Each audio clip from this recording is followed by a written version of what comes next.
Ya, MU kembali diselamatkan oleh gol hoki ya kemarin. Kalau dilihat dari komentar-komentar tadi, tendangan jarak jauh itu adalah hoki, berarti itu tadi gol hoki. Tapi kalau sebagai gue seorang penendang-penendang jarak jauh, itu kami melatih insting, kemampuan, skill untuk melakukan tendangan jarak jauh.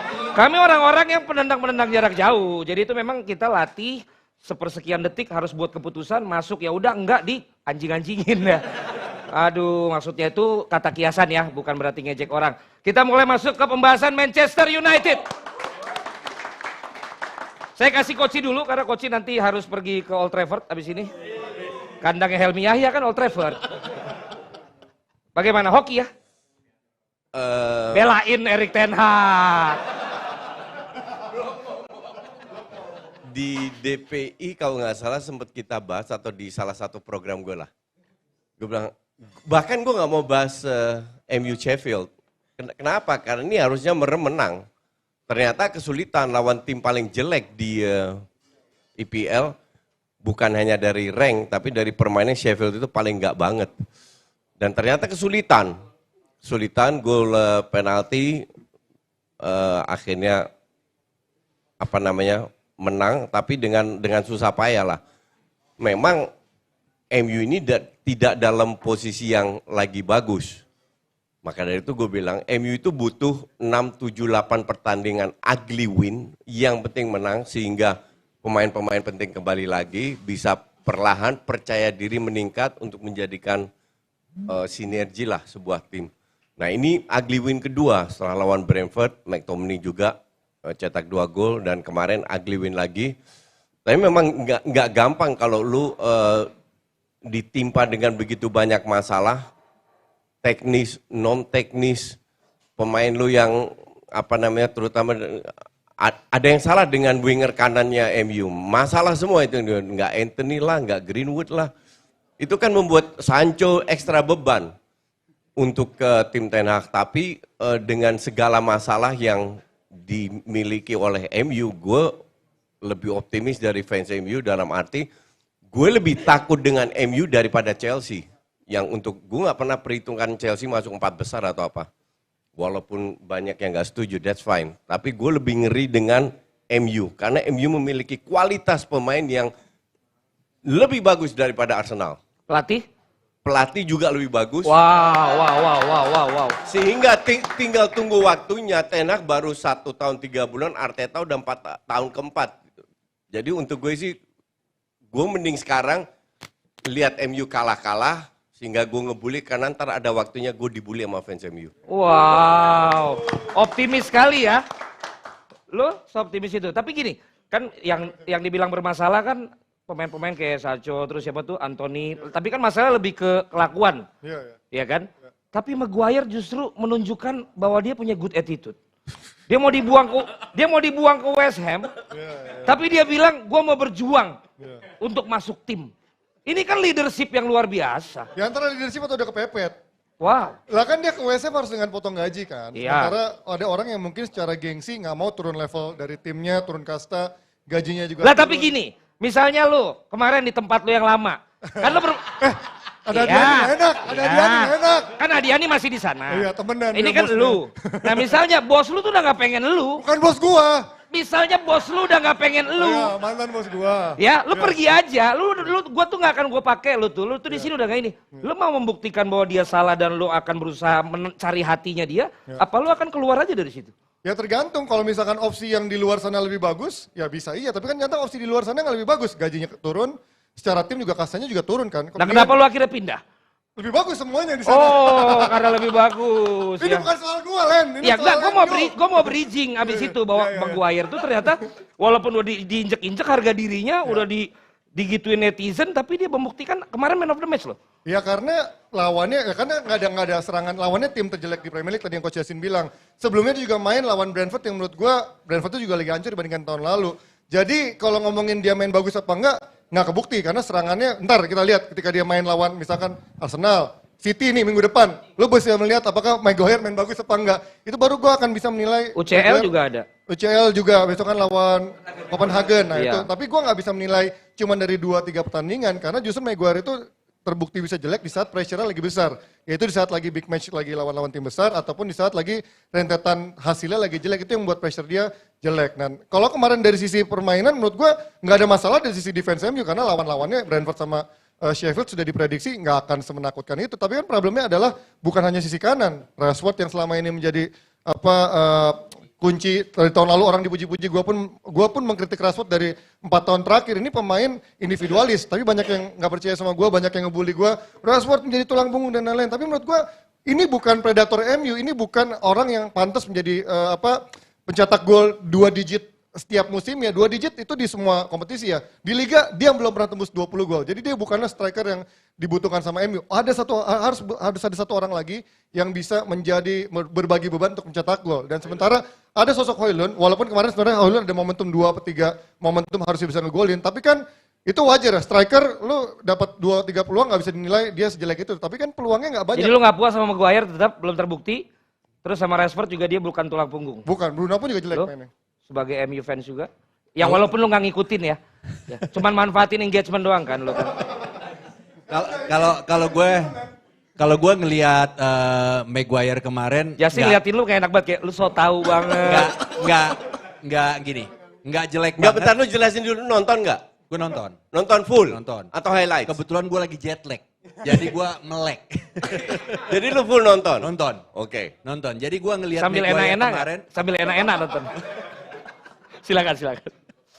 Jadi pas gue ngelihat Maguire kemarin, menurut gue sih nggak bagus banget, tapi nggak jelek juga. Jadi mainnya dia ya so-so lah. Karena terbukti, So-so. iya terbukti tadi kata Panji bener juga. Nggak ada serangan yang bener-bener mematikan dari sisi lawan. Udah gitu gue bilang kenapa dia juga nggak cukup lumayan. Karena dia bisa menjadi pemecah kebuntuan di saat lini tengah MU deadlock. Dia sering memberikan bola-bola langsung ke Rashford, sektor sisi kiri. Dan itu menurut gue solusi yang harus dilakukan sama MU ketika lini tengah dan menghadapi lawan-lawan yang cukup rapat punya sisi bertahan. Nah kan beberapa kali Sheffield juga melakukan pressingnya cukup ketat gitu.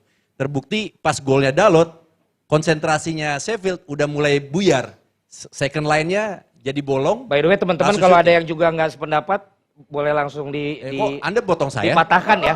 Ya, karena saya udah mulai bosan dengar penjelasan dia. Jadi kalau ada yang nggak sependapat langsung ya saya agak ngantuk dengerin.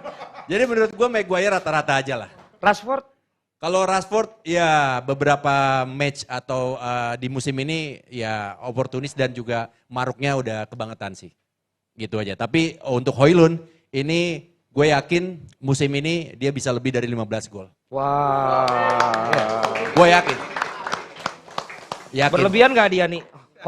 Siapa tuh namanya susah gue nyebutnya. Højlund. Nggak bener nggak itu? Gue yakin salah ngomong. Kayaknya sih. Ntar dulu, yang bener apa? Coba. Lebih enak lu pasti ngomongnya. Apa Di? Rasmus Højlund. No, kan lebih enak. Højlund. Kalau lu tuh Højlund. Perasaan kol-kolah gue bener ya. Kagak. Coba Coba ulangin Rasmus Di. Højlund. Coba Di. Ah. Iya, kalau udah benar. Mensukun bertemu dengan Wow. Wow tuh bener. Itu Bilaguna. Tapi kalau untuk Ibnu bilang tadi 15 plus gol. Di atas 15 gol. Dari Rasmus Højlund mungkin dari sistem yang Ten Hag coba mainkan mungkin agak sulit ya. Karena kita melihat kendalanya bagi para pemain flank Manchester United, mereka kerap kali bermain ke dalam. Siapapun itu, Rashford kah, Anthony kah, tidak memberikan service yang ideal untuk Højlund, dan Højlund adalah pemain yang bisa menyerang bola dengan crossing.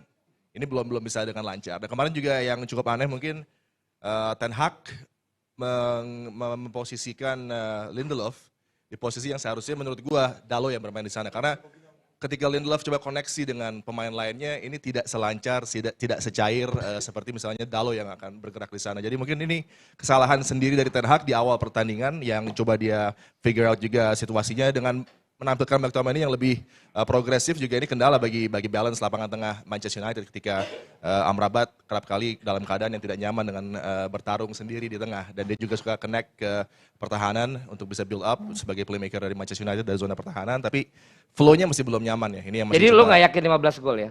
15 gol kalau sistemnya seperti ini akan sangat sulit, karena baik itu Ya. Garnacho, baik itu Anthony, Rashford, semuanya berupaya untuk cutting inside. Mungkin Garnacho yang lebih bisa bergerak ke lurus dan kemudian crossingnya ini yang menjadi keunggulan Højlund yang belum bisa di-unlock dengan konsisten oleh Manchester United. Nanti saya kembali ke Samsir sebagai fans MU juga, saya mau ke Justin dulu ya. Gimana? Udah membaik nggak komentarnya Ibnu? Gue kali ini gue lebih setuju sama Ibnu. Karena gue juga bilang Yang mana? 15 gol di all competition ya. Dibelokin biar aman. Tadi gue pikir di Premier Tadi League. lu bilang di Premier League. Dia nggak bilang apa-apa. Justru tricky dia. Oh, MU bareng-bareng begitu. Bela-belaan lu ya. Jadi kalau salah dibelokin. Berarti all competition. Itu mah gak usah beli dia mahal-mahal. Beli Samsir juga 15 gol. Samsir main di MU mah jago. Kalau di IPL doang Gimana? sangat sulit. Tapi All di competition lu all yakin? competition bisa. Cuman gue lihat ada sedikit light at the end of the tunnel ya. Bahwa Rashford 2 match terakhir itu mulai bisa passing. Kemarin juga berapa. Wow. Ini sebuah plus point loh. Karena dia memberikan opsi terhadap Semacam pemain dirinya amatir. sendiri. Dia seperti dia lebih masuk ke dalam, incer shooting. Berapa kali dia keluar untuk melakukan passing. Jadi dia memberikan dirinya opsi tidak hanya cetak gol tapi juga memberikan assist. Maka dari itu gue bilang, dan Højlund untuk gue sih kalau gue boleh memberi nilai so far ya 0 sampai 10 gue kasih 7 lah. Dalam arti dia bisa cetak gol kalau dia diberi umpan yang benar. Gue lebih mengkritik performanya Bruno untuk assist. Kalau lu lihat si Haaland nggak ada Kevin De Bruyne bisa dibilang cukup menurun. Nah harusnya Bruno memposisikan diri sebagai Kevin De Bruyne di MU yang memberikan umpan ke Højlund. Cuman ini kan butuh waktu lagi proses. Rashford udah mulai ke arah yang benar. Kalau Bruno melakukan hal itu 15 gol di all competition dapat. Oke. Gua terheran-heran ya kenapa Justin soft banget ya komentar-komentar tentang MU-nya ya. Tadi Ten Hag belum waktunya belum seperti Pep. Lebih menakutkan dibanding Nggak Chelsea. gini, gue itu- Højlund itu di atas 15 gol. Nggak, Lu dapat ancaman dari fans MU? Lu kalau ngikutin gue itu selalu melihat yang orang remehkan adalah peran pelatih. Selalu diremehkan. Dan gue lihat ya contoh paling bagus ya di Serie A lah. Milan, Juve dengan pelatihnya kayak gitu gue lebih percaya Inter karena menurut gue Simone lebih bagus. Dan ini juga kenapa gue zamannya MU dengan Ole gue bilang ini akan dipecat dan terbukti dipecat. Karena sosok pelatih yang oleh fans rata-rata diremehkan, pelatihnya udah bener. Pemainnya udah berkualitas, tinggal butuh waktu aja untuk proses ini khusus MU. Kalau ke Chelsea, pelatihnya gue respect Pochettino pada saat dia di Spurs, main luar biasa, tapi nggak kelihatan sampai sekarang. Tapi waktu di Spurs juga lu nggak respect sama Spursnya. Nggak. Kalau soal nggak respect Spurs itu sampai kapanpun nggak akan Wow. Oke? Cuman yang gue nilai kan permainan. Anehnya tetap Kalau AI ntar minta permainan endorse dulu lebih ya. bagus daripada Arsenal pada saat Pochettino pegang Spurs. Itu fakta, nggak bisa gue pungkiri juga. Jadi peran pelatih kembali lagi itu penting sekali dan ya gue nggak tahu apakah Pochettino cocok melatih Chelsea dengan skuad yang ada. Cuman yang jelas yang ada sekarang itulah kenapa gue bilang gue lebih ngeri sama MU. Di midweek UCL menurut lo lawan Copenhagen mereka akan dapat hasil yang baik? Away lagi. Home. Lagi coba diulang tadi nggak dapat kameranya. Kemenangan ini sebelumnya belum menang ya? Enggak, lu kalau lihat gaya MU belum pernah menang ya. lu kalau lihat gaya Liga Ucil bermainnya juga. enggak ini agak kardus ya kalau bilang menang atau enggak menang. Lu kardus banget. Karena udah durasi. Lu harus nonton lawan Munchen. Ya kalau lo mau jawab panjang boleh. Bagaimana menurut lo? Tim mana yang bisa cetak 3 gol di kandang Munchen di home itu enggak banyak dan MU Nggak, bisa mereka dia melakukan akan itu. menampilkan pemain yang kemarin nggak? Iya. Ten Hag akan menampilkan Iya, pemain karena yang kemarin menang nggak? pilihannya nggak terlalu banyak karena masih banyak yang cedera dan gue bilang MU besok akan menang. Besok akan menang. Kira-kira selisih golnya berapa? Gak tahu Len, gue bukan paranormal. Karena itu penting. Gak penting, buat lo penting. Biasa juga situ merhatiin begituan. Tapi lu yakin, tapi lu yakin menang ya? Ya, gue yakin menang. Oke, tuh fans MU senang ya dikasih menang. Ya.